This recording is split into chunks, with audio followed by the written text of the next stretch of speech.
Ooh, nice. Oh, look at that for a pub garden. I'm taking shots at the enemy. I'm gonna make it to the top, leave a legacy. If I got something to say, you better let me. What's up, YouTube? Today I'm going to be doing a review of my Kawasaki ER-6f. So this is a fantastic first big bike. Now this is going to be a noob review. I really don't have loads of experience on bikes. I got my A license about 2 years ago and I've only ridden 4 big bikes but I've got a good picture of why I think this is one of the best first big bikes you can buy. I'm going to explain as we go on. So just a quick overview of my particular bike. I've got a full straight through Delcovic exhaust system, so right from the engine back, full system. I have stripped it apart and sort of removed all the rust, cleaned and protected the frame and repainted it because it was a little bit rusty. It's a very low mileage bike. I think it might have been kept outside and therefore it did rust a bit. Yeah, other than the Delcovic exhaust, you can see I've got little gold fairing bolts and I've got heated grips and a quad lock. Oh, and a double bubble, as it's called, front screen. These are actually really cool. They don't really help a lot with the wind, but they look really good. It's tinted. It just looks nicer than the stock one. So I'm going to get riding and I'll talk more about the bike as I ride. I'm going to put my phone on the mount. These are absolutely excellent, by the way. These quad lock mounts. Cool. So it's not all going to be positive stuff. This is going to be a fair review of what I genuinely think about this bike. But I'm going to be looking at it from a noob, first rider's sort of perspective. Oh, little ramp here. This is a review from my perspective as a noob rider who's had an A license and this is his first big bike. So first thing about this bike is it is excellent value for money. Really, really good value for money. I think I paid $2,500 for this one, something like that. I can't quite remember, but it was really good value, and that was with less than 5,000 miles on it. It was, yeah, it'd barely been ridden. Not even broken in. Really, really good value for money, these bikes. The reason I bought a bike like this was because I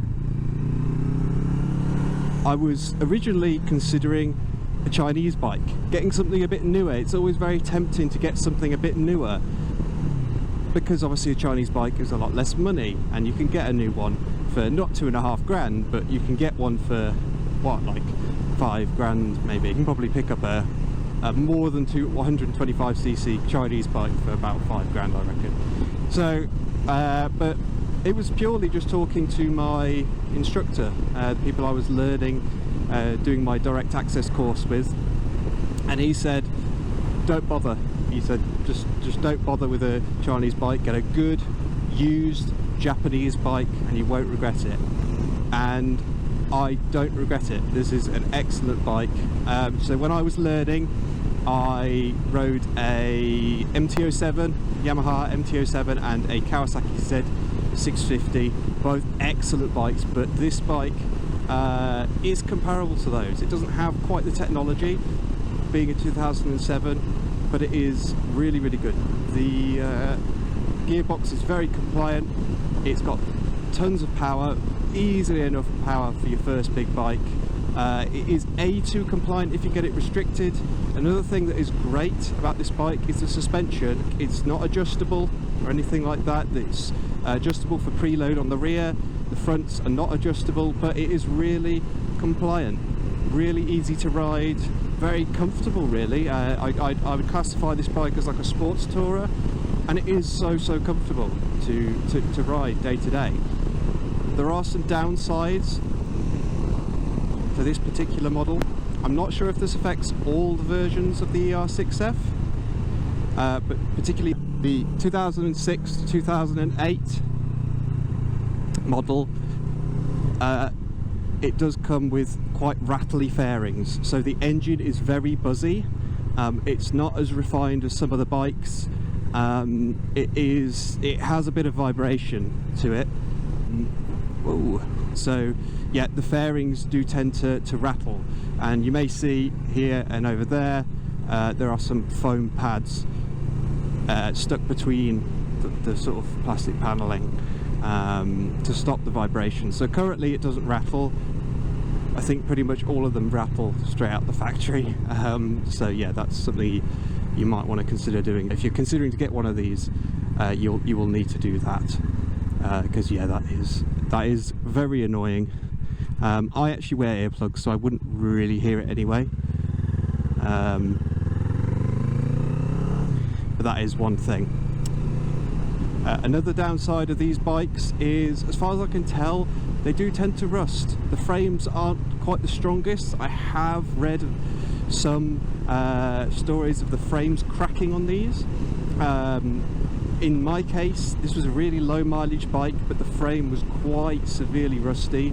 It really needed some work doing, and I did that. I highly recommend getting the frame sort of rust protected if you do consider buying these bikes. You've got to look out for the rust on the frame.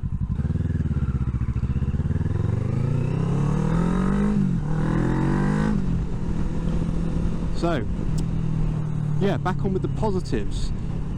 So easy to maintain. It is just a joy. There's so much information out there on how to maintain it. I already have a video on my YouTube about how to change the oil on these. It's a really simple process to change the oil. On the ER-6N, the naked version, I imagine it's even easier because you don't have to remove that bottom fairing. So another positive, these bikes are super reliable. I haven't heard any horror stories about these bikes in terms of reliability. You see them quite often with loads and loads of miles on it, far more than mine has. Mine's got 5,866 now. I bought it with, I think, 4.5 or something like that. Absolutely no problems. I've done well over 1,000 miles. Yeah, had absolutely no problems on this bike. You could daily commute this bike every day and I don't think you'd have an issue. And they are really quite good.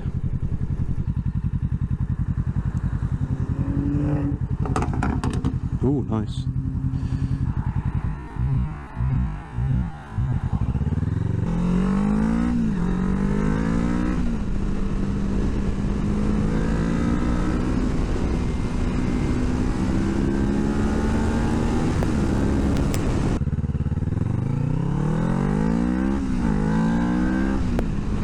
So yeah, that's another great thing about these bikes.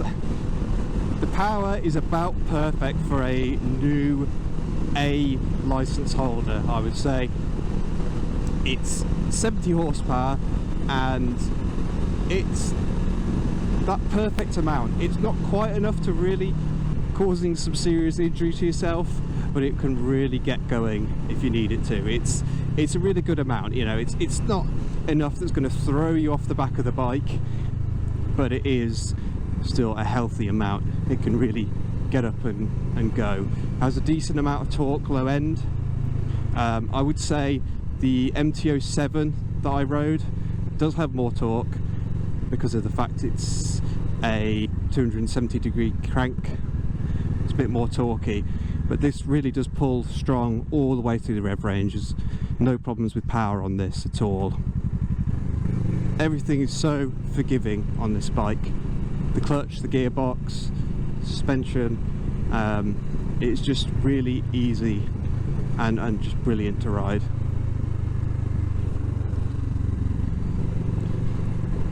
So,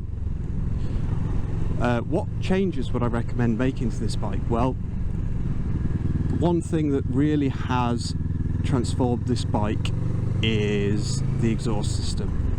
So it's a full exhaust system from front to the back, and it really has opened it up. It sounds pretty weak out of the factory. The stock exhaust is pretty weak, but this really does give it a throaty tone.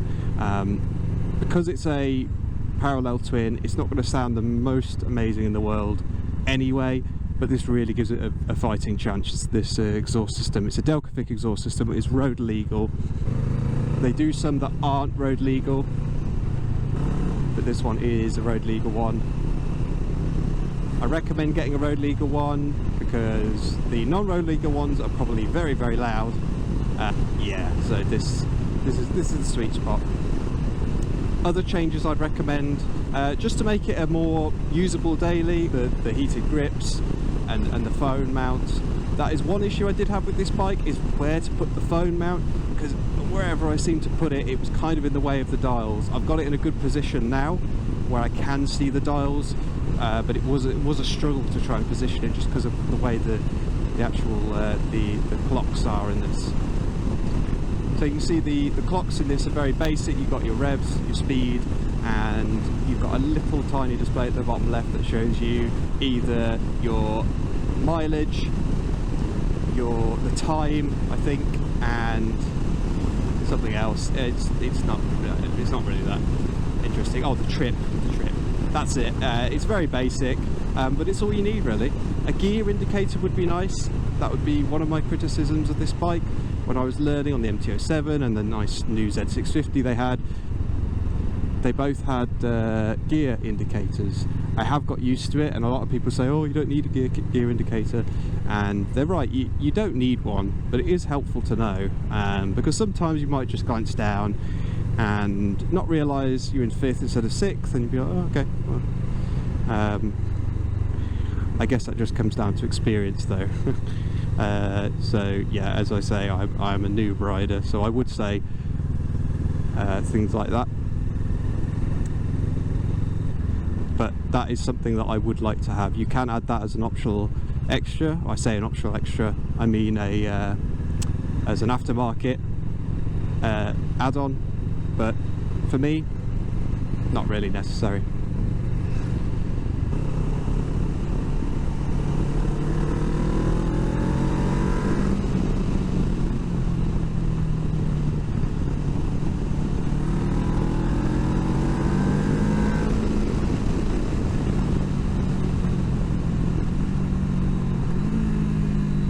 One thing I would say about this bike, I would say this is probably the best looking bike you can get in this price range, in this sort of category of bike, sort of like a 600, 650cc sort of bike. For this price range, you can pick these bikes up for under £2,000, and I think they look brilliant. The fairings and all, it just looks really, really nice.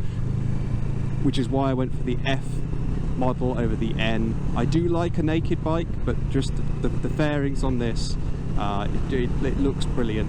It really, really looks the part. And as a commuter, it really does get good MPG. I haven't figured it out, I haven't calculated it, but it certainly uses less than my car. And yeah, I would say that this has really good fuel efficiency. Oh, those rev matches. So forgiving, this gearbox. Really, really good, as I say, for learning. Have I said that yet? And good for doing 0 to 50 pulls, like that. Cheeky little 0 to 50 pull.